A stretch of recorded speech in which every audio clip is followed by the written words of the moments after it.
जय हिंद दोस्त, कैसे हैं आप लोग। आज हम लोग बात करेंगे उत्तर प्रदेश लेखपाल की वेतन के बारे में बात करेंगे कि इनका वेतन क्या मिलता है। अगर आप शुरुआती दौर में भर्ती होंगे तो आपका वेतन क्या मिलेगा, क्या बेसिक रहेगा, क्या डी रहेगा, क्या एचआरए रहेगा और अदर अलाउंस क्या होता है। ये तमाम बात पर चर्चाएं होंगी। उसके बाद जो एनपीएस करता है वो कितना करता है, सरकार कितना देती है, ये तमाम बात पे हम लोग चर्चाएं करेंगे। इससे पहले गांव के लोगों की इच्छा होती है कि अगर लेखपाल हैं तो उनका वेतन क्या मिल रहा है, क्योंकि जो नापी जोखी करते हैं आपको जानकारी है। लेखपाल के बारे में आप पूर्ण रूप से जानते हैं कि लेखपाल क्या होते हैं, उनका काम क्या है, आपको जानकारी है। रही बात यह है कि आप यह भी समझ सकते हैं कि इनका वर्ष में वेतन कैसे बढ़ता है।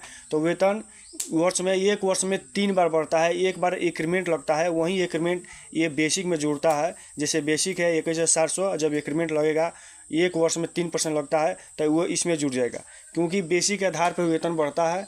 और जब ये आपका बेसिक बढ़ेगा, इसके सहारे जो है कि ये डीए बढ़ेंगे, उसके बाद एचआरए बढ़ेंगे और तमाम जो है कि अलाउंस होते हैं वो बेसिक के आधार पर ही बढ़ते हैं। और 2 बार आपका वेतन बढ़ता है। जैसे केंद्र में महंगाई भत्ता जो डीए लगता है तो राज्य में भी डीए लगता है। तो केंद्र के आधार पर ही डीए जो राज्य में लगते हैं तो डीए के माध्यम से वेतन बढ़ता है। सब मिला करके एक वर्ष में 3 बार वेतन बढ़ता है और उसके बाद हर एक 10 वर्ष पे आपका जो है कि पे कमीशन लगता है। तो रही बात कि पे कमीशन के बारे में हम वीडियो डालेंगे। अगर आप इच्छुक हैं जानने के लिए तब वीडियो को पूरा देखिए। तो यह है कि जो पे कमीशन के माध्यम से जो वीडियो आएगी, अगर उसको देखना चाहते हैं, अगर चैनल से जुड़ना चाहते हैं तो आप चैनल को सब्सक्राइब कर सकते हैं। रही बात कि शेयर भी कर सकते हैं, ताकि ये लड़कों के बीच में वीडियो जाए, उनके दिल में इच्छा जागृत हो कि हमको भी लेखपाल बनना है। और वास्तव में जब आप लेखपाल बनते हैं तो हर एक इंसान को इच्छा होता है कि अगर हम लेखपाल बनेंगे, हम तैयारी कर रहे हैं, तो मेरा वेतन क्या मिलेगा। इस खास बात पर जो है कि सब लोग जानकारी रखना चाहते हैं। तो यही हम लोग आज बात करेंगे। सबसे पहले कि वेतन की जो बात करते हैं तो वेतन इनका शुरुआती दौर में अगर देखा जाए ग्रेड पे, तो ग्रेड पे ये इनका 2000 है। आई लेवल 3 के ये पद है। इनका अगर बेसिक देखा जाए तो बेसिक है 21,700। बता दें कि केंद्र में 93% डीए चल रहे हैं, तो 93% डीए जोड़ेंगे 21,700 पे तो ये हो जाएगा 11,501 रुपया। उसके बाद एचआरए की बात करते हैं तो एचआरए जगह जगह के अनुसार एचआरए मिलता है, क्योंकि जो ग्रामीण क्षेत्र होते हैं, जो शहरी क्षेत्र होते हैं, एक अच्छा सिटी होता है, उसके हिसाब से उत्तर प्रदेश में लेखपाल की एचआरए दिया जाता है। जैसे आप ग्रामीण क्षेत्र में हैं तो आपको 800 रुपये मिलेंगे। अगर वहीं थोड़ा अगर शहरी क्षेत्र में है तो आपको 1200 मिलेंगे। कोई अगर सिटी बढ़िया सिटी है तो वहाँ आपको 2400 मिलेंगे। लेकिन साधारण तौर में आप समझ जाइए कि हम 1200 ही मात्र जोड़े हैं। तो आपका ये बेसिक हो गया 11,700। उस पर अगर 3% डीए जोड़ेंगे तो 11,501 रुपया। एचआरए ये 1200। और उसके बाद जो अदर अलाउंस होते हैं, जैसे आपका ट्रेवल अलाउंस हो गए या जो है कि 100-200 का, तो टोटल ये अदर अलाउंस आपका 500 रुपया होते हैं। तो ये ग्रास सैलरी अगर जोड़ेंगे तो ये ग्रास सैलरी हो जाएगा टोटल ये 34,901 रुपया।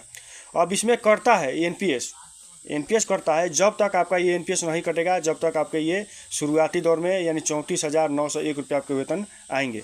जब से एनपीएस करना शुरू होगा तो एनपीएस करता है आपका बेसिक। इसके बारे में समझ लेते हैं कि आपका ये जो बेसिक है प्लस डीए का 10% आपका एनपीएस करता है।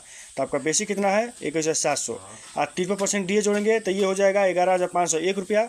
ये टोटल पैसा जोड़ेंगे, समझ जाइए 21,700 प्लस 11,501 रुपया, तो ये हो जाएगा ये 33,201 रुपया।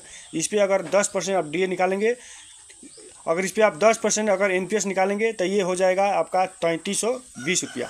रही बात कि आपका जो ये कट रहा है 10% आपके खाते से, उसी प्रकार सरकार भी आपके एनपीएस खाता में 14% डालती है। तो अगर 14 अगर यहाँ आप रखेंगे, यहाँ अगर 14% डालेंगे तो ये हो जाएगा टोटल 4648 रुपया। यानी समझिए कि जो आपका एनपीएस में आपके अकाउंट से पैसा कट रहा है, ये कट रहा है ये 3220 रुपया। और वहीं अगर सरकार आपके अकाउंट में डाल रही है एनपीएस में, आपके एनपीएस में, तो वो डालेगी 4648 रुपया। अगर ये दोनों पैसा जोड़ेंगे तो ये 7968 रुपया ये आपके एनपीएस खाता में डल रहा है। दूसरी बात कि आप यहाँ आ जाते हैं, क्योंकि जो आपका मेन जो बेसिक है तो बेसिक है 34,901 रुपया, जिसमें आपका एनपीएस कट जाएगा ये 3320 रुपया। तो आपके हाथ में ये आएंगे 31,581 रुपया। ये शुरुआती दौर का लेखपालों का वेतन है। अगर शुरुआती दौर में आप हो रहे हैं तो आपके वेतन इतने मिलेंगे।